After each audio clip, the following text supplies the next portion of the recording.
আবারও চলে এলাম উল্টো রথে। তো দেখো রথটা সবাই টানছে, অনেক লোক, প্রচুর লোক, কিন্তু এত বৃষ্টি হচ্ছিল যে লোক সবাই আস্তে আস্তে চলে যাচ্ছিল, কিন্তু তবুও ভাল লাগছিল।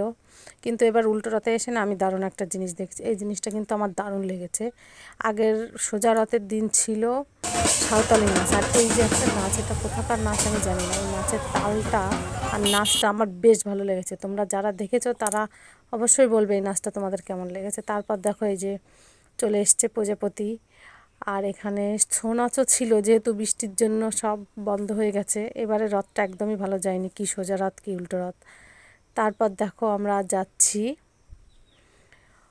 ছাতা মাথায় দিয়ে মঠে, মানে জগন্নাথের বাড়ি। মানে এত বৃষ্টি এত বৃষ্টি কি বলবো, ছাতা ছাড়া কোনো গতি নেই। আমরা যত লোক ছিলাম সবার মাথায় ছাতা ছিল, এই যে দেখো। তো আমাদের মতন তোমরা আর কে কে এরকম ছাতা মাথায় দিয়ে রথ দেখেছো, রথ দেখতে গেছো, অবশ্যই কমেন্ট করে জানাবে। আর ততক্ষণ তোমরা সুস্থ থেকো, ভালো থেকো, পারলে আমাকে একটা লাইক কমেন্ট শেয়ার করো। টাটা।